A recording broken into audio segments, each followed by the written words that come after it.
Now, if this experience could change your life, I wonder what in your life will be different, or how much better you will feel once you've achieved your goals. And perhaps remember how you're in control, and you did that once before. And perhaps you can be conscious of the unbelievable view, or the magpies warbling, and forget where you are for a moment. And perhaps that can remind you of when you go into a room or an everyday trance and forget why you went there. And perhaps you can count backwards and expand your awareness and collect your thoughts, set them straight, and go into a good trance. Or perhaps you can think backwards, and yourself can remind you of what you thought of once before when you take a deep breath and breathe out slowly. Let your eyes close, like when some people go into a very deep trance. And perhaps that can make you feel so much better. And if you're too scared to go into a trance, that's okay. You don't need to go into a deep trance, or even go anywhere if you don't want to. And you can consciously resist any suggestions that you want to resist, or simply ignore them. Or maybe some part of you will like the suggestions, depending on what mood you're in. And maybe just your hand can go into trance.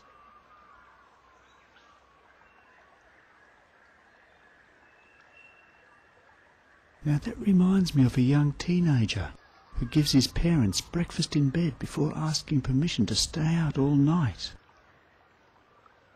And as he waits for the answer, he takes a deep breath, and you can notice his heart beating differently and his blood pressure changing. His eyes close and his hands lift up like he's praying. And all he can focus on are the words he's waiting to hear. And as you listen to the story, perhaps you find yourself thinking about your hands lifting up. Or perhaps you can notice something happening in your hands, perhaps not being controlled at a conscious level. And perhaps this experience can be quite disarming, like a curious child sitting in a class full of children can feel she's the only child there, as she's mesmerized by the teacher's story. You can see it in her face as she holds up her hand to answer a question, and then her hand holds itself up, waiting, and it seems weightless. And she forgets it's there, or anything else she's been thinking about for a few minutes, which seem like hours. And she's so focused, nothing else matters. And I wonder if you find it entrancing that this little girl can forget her hand is up, and then blush bright red with embarrassment, and feel a surge of heat to her face, and be amused when she realizes her hand is up all by itself. And if her hand can go into trance, perhaps she can as well. And there are so many ways you can consciously control your body or communicate with yourself at a conscious or an unconscious level. And as you continue to think about that, I don't know if you can notice the temperature in your own hands or your face going up or feeling lighter, like they're floating, or if you can notice yourself starting to feel more comfortable as you continue to think about that deeply entranced little girl. Perhaps you can notice your hands are unusually still or moving very slowly without your conscious control, as if in a trance.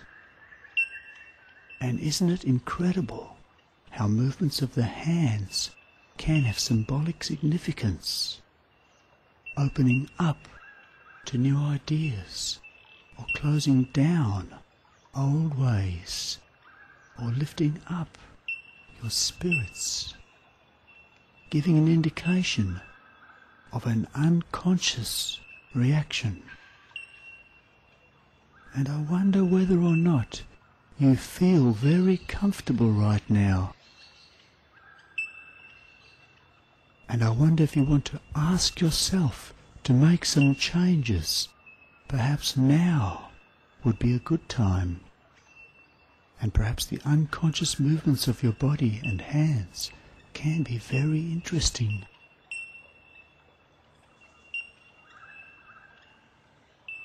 And some people think that the best way to get out of a bad trance is to go into a good trance.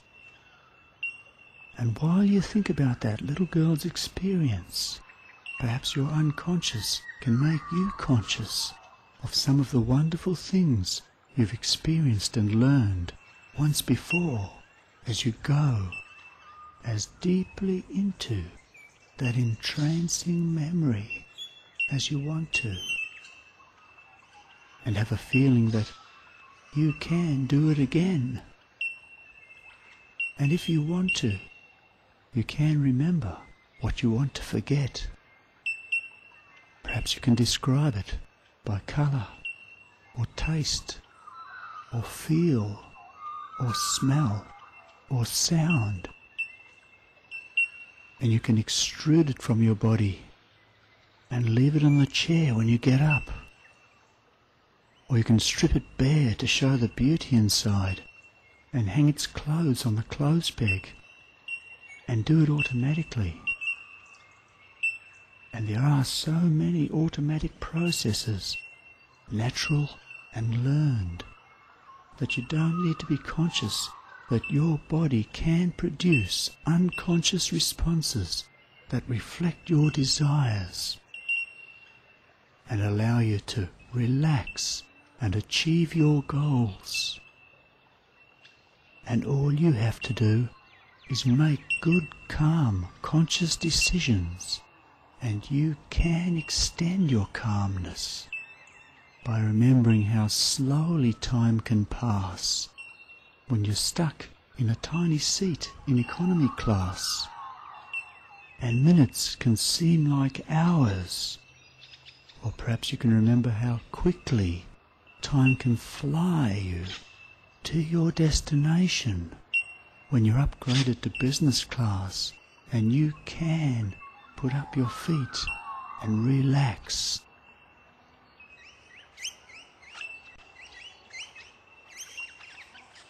And you may have had a phobia or an obsession or a compulsion that seemed to captivate what you used to see.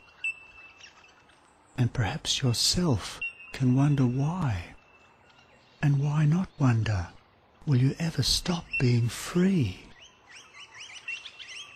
Now that reminds me of a man who had a fear of needles and wanted to stop. So he says to his doctor, "Doctor, I have a phobia about needles. Do you think acupuncture would help?" And that reminds me of a girl who wants to stop being scared of spiders in public places. So she gets some harmless pet spiders and gives them all names and strokes their backs with a pencil. And she says she can hear them purring. And she loves to wash their furry little arms and legs and hands, and in short time she can see them smiling. And then she knows that's good enough. And now she can't believe she was ever scared of spiders. And it's very interesting, is it not, how that little girl can see the good and vulnerability in other creatures, and have trust in her own capacity to relate honestly and meaningfully with countless others, without the fear of judgment. And that reminds me of a man who had a little child inside, afraid to grow up, until he rescued a puppy from an animal shelter. He picked up the puppy and told it, "It's okay to be anxious or have doubts. You can not be anxious about being anxious."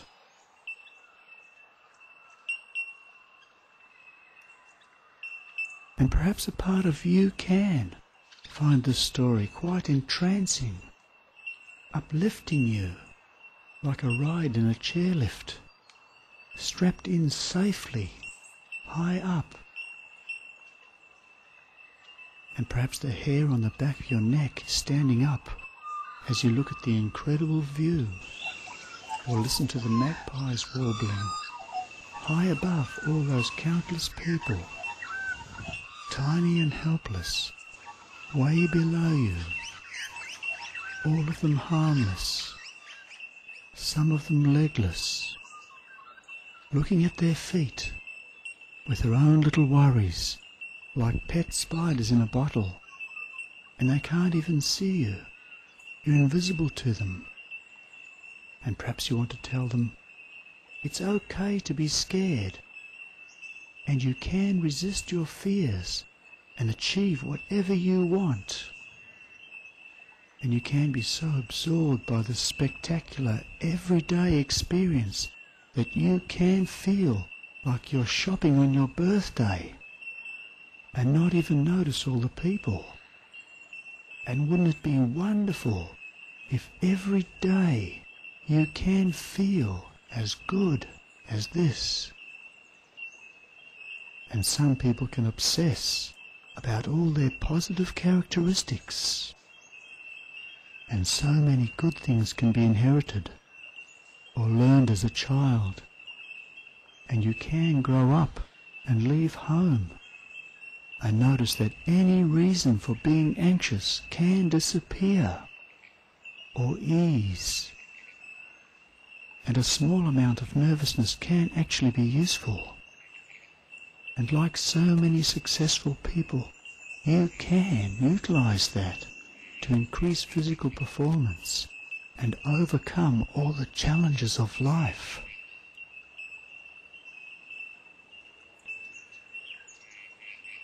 And a successful person can adopt the posture of success. And perhaps you can wonder which came first, the posture or the success. Now that reminds me of a story about a young boy whose bike was stolen, and he thought the world was against him. And then he remembered he was a good athlete, and he pushed his anguish aside and dragged himself to the gym and adopted the posture of the greatest fighter of all time. And he could forget about that bike. His name was Muhammad Ali. And that reminds me of a story about a farmer who was trying to pull a steer into his barn to protect it from a very cold blizzard due that night. And the stronger animal had an irrational fear of buildings and refused to budge. So the farmer's son gave his father a hand by lifting up the steer's tail and pulling it away from the barn. And the steer, determined to resist, dragged the smallest problem all the way into the barn.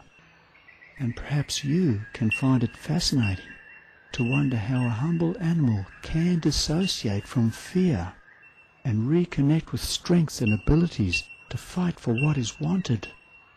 Or perhaps you can get your exercise when you push your fears away.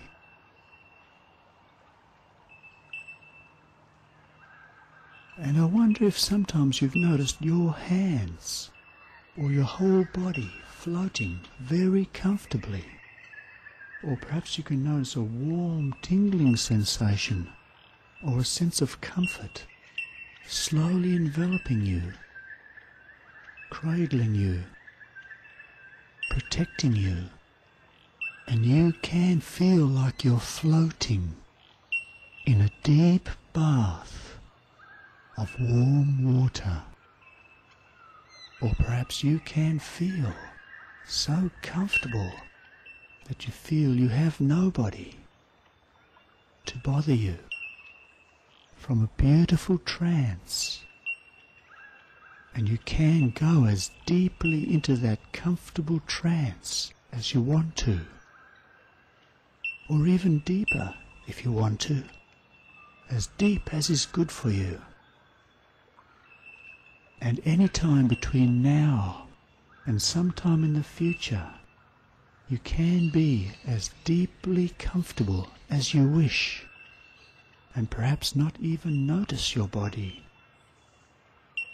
And if you want to go even deeper into trance, like some incredible people who have surgery without anesthetic and not even notice your body, perhaps you can do that.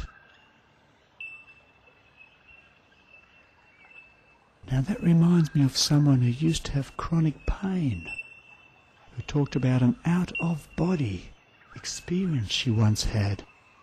Her body was gone, and she couldn't even see it. There was just her mind floating on the ceiling, and she could see a beautiful white light drawing her in and protecting her and healing her, and she could feel total peace and comfort. And a voice said to her, "You've been here before. You can come here again. Something inside you knows how to do that, and you can count on it to give you comfort that's good enough, anytime it's good for you. And when you find your body, it can purify itself and digest the remnants of old scar tissue. It can extract the goodness and use it and excrete what is useless from your body to be left behind and forgotten. And now unwanted thoughts and feelings that you used to have are your history and our history. And very soon the future will be now. And perhaps you can be conscious of the unbelievable view, or the magpies warbling, and forget what you don't want to remember.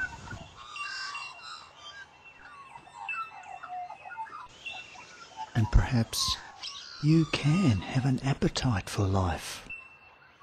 Partake of the gorgeous views. Gorge yourself on them and drink in the sights. And perhaps you can eat your words and swallow your pride and digest these suggestions and not throw up any negative comments.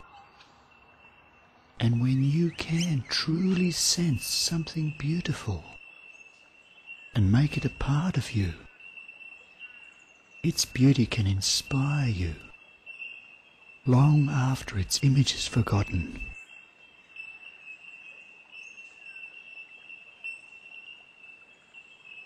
And I wonder if the changes to your body can open up new possibilities of changes to your life. And sometimes just collecting your thoughts can be good enough and remind you of how you are in control and how much better you'll feel once you have achieved your goals and you can forget past traumas and you can overcome your fears and be calm and push away phobias and then forget them, or that you ever had them, and forget obsessions, and you can be in control of what you think and do, now and in the future, as you slowly and calmly expand your awareness and collect your thoughts, set them straight, and go into a good everyday trance.